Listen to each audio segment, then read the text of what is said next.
नमस्कार, न्यूज 24 पर आपका स्वागत है। मैं हूं आपके साथ महक सादाई। प्रगतिशील महाराष्ट्र देख रहे हैं आप, और आज बात होगी महाराष्ट्र के 5 नए मेगा प्रोजेक्ट्स की। सरकारी सेवाओं को आसान, तेज और सुविधाजनक बनाने की, मुंबई में भारत अमेरिका व्यापार, निवेश और रणनीतिक साझेदारी की, नशा मुक्त महाराष्ट्र के लिए सीएम फडणवीस ने उच्च स्तरीय बैठक की। फार्म टू फॉरेन कैंपेन को तेजी से बढ़ावा दिया जा रहा है। महाराष्ट्र में जल संकट से निपटने के लिए सीएम फडणवीस ने बड़ा निर्देश दिया है। मुंबई मेट्रोपॉलिटन रीजन में मेट्रो 13 को मंजूरी मिली। तो चलिए शुरू करते हैं आज का खास प्रगतिशील महाराष्ट्र। मुंबई में भारत अमेरिका व्यापार, निवेश और रणनीतिक साझेदारी को नई दिशा देने के लिए IACC नेशनल कन्वेंशन 2026 का आयोजन हुआ। Redefining the India US comprehensive strategic partnership theme पर हुए सम्मेलन में मुख्यमंत्री देवेंद्र फडणवीस और अमेरिकी राजदूत सर्जे गोर प्रमुख रूप से शामिल हुए। सीएम फडणवीस ने महाराष्ट्र को निवेश, इनोवेशन, एडवांस्ड मैन्युफैक्चरिंग और हेल्थ केयर का बड़ा केंद्र बताया। उन्होंने मुंबई के पास प्रस्तावित 165 एकड़ की मेडिसिटी परियोजना में क्लीवलैंड क्लिनिक की भागीदारी का भी जिक्र किया। तो वहीं राजदूत सर्जियो गोर ने 2030 तक भारत अमेरिका के बीच $500 अरब के द्विपक्षीय व्यापार लक्ष्य पर जोर दिया। सम्मेलन में AI, semiconductor, medtech, data centre और साइबर डिफेंस जैसे भविष्य के क्षेत्रों में सहयोग बढ़ाने पर चर्चा हुई। India US partnership connects with India's economic future.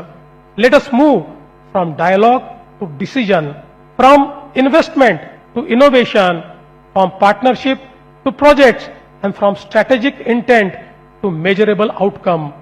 The United States is ready, India is ready, and Maharashtra is also ready. Let us build our future together.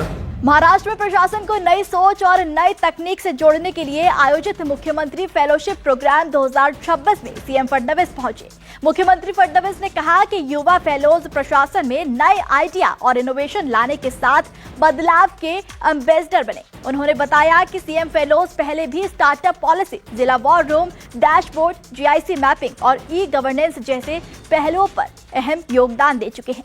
CM ने कहा कि विकसित महाराष्ट्र और विकसित भारत के लिए युवाओं की भूमिका बेहद महत्वपूर्ण है। तो वहीं मुख्य सचिव ने फेलोज से गांव में जाकर जमीनी समस्याओं को समझने की अपील की। इस मौके पर महाराष्ट्र सरकार और IIT मुंबई के बीच टेक्नोलॉजी डेवलपमेंट और पब्लिक पॉलिसी को लेकर MOU भी हुआ। नशा मुक्त महाराष्ट्र के संकल्प को जमीन पर उतारने के लिए मुख्यमंत्री देवेंद्र फडणवीस ने एक उच्च स्तरीय बैठक की और बड़ा एक्शन प्लान तैयार करने के निर्देश दिए। सीएम ने नशे की गिरफ्त में फंसे युवाओं को बाहर निकालने के लिए हर सरकारी अस्पताल और मेडिकल कॉलेज में नशा मुक्ति केंद्र शुरू करने के लिए कहा है। साथ ही केंद्र सरकार के नशा मुक्ति केंद्रों को जरूरत के मुताबिक फंडिंग देकर मजबूत किया जाएगा। नशे से जुड़े मामलों के त्वरित निपटारे के लिए फास्ट ट्रैक कोर्ट बनाए जाएंगे। नशे से जुड़े मामलों की प्रभावी पैरवी के लिए विशेष सरकारी अभियोक्ताओं का पैनल भी गठित होगा। सीएम ने कहा कि युवाओं को नशे के दुष्चक्र से बचाने के लिए सरकार और समाज दोनों को मिलकर प्रयास करना होगा। महाराष्ट्र में जल संकट से निपटने के लिए मुख्यमंत्री देवेंद्र फडणवीस ने बड़ा निर्देश दिया है। वर्षा निवास पर हुए मृदा और जल संधारण प्रबंधन की समीक्षा बैठक में सीएम ने कहा कि पिछले 5 साल में जिन गांव में टैंकर से पानी पहुंचाना पड़ा, उन्हें जल युक्त शिवार अभियान 3.0 में प्राथमिकता दी जाए। इन गांव में जल संवर्धन और जल संधारण के काम तत्काल शुरू होंगे। साथ ही माइक्रो वाटरशेड और जल स्रोतों को मजबूत करने के लिए सभी विभाग मिलकर एकीकृत योजना तैयार करेंगे और जरूरी फंड उपलब्ध कराया जाएगा। मुंबई मेट्रोपॉलिटन रीजन में ट्रैफिक कम करने के लिए मेट्रो 13 को मंजूरी मिल गई है। मुख्यमंत्री देवेंद्र फडणवीस की अध्यक्षता में डिप्टी सीएम एकनाथ शिंदे के साथ डिप्टी सीएम सुनेत्रा पवार की मौजूदगी में हुई इंफ्रास्ट्रक्चर कमेटी की बैठक में इस प्रोजेक्ट पर मुहर लगी। करीब 17,725 करोड़ रुपए की लागत से बनने वाले 25 किलोमीटर लंबे मेट्रो में 16 स्टेशन होंगे। मेट्रो 13 प्रोजेक्ट में मीरा रोड से वसई, नालासोपारा, नायगांव और विरार को जोड़ेगी। साथ ही रेलवे स्टेशनों और मेट्रो 9 से कनेक्टिविटी बढ़ेगी। प्रोजेक्ट में वसई खाड़ी पर करीब 5 किलोमीटर लंबा मेट्रो कम रोड ब्रिज भी शामिल है।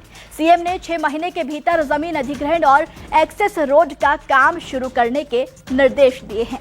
आज के प्रगतिशील महाराष्ट्र में फिलहाल इतना ही। आगे फिर होगी मुलाकात, तब तक देखते रहिए न्यूज 24।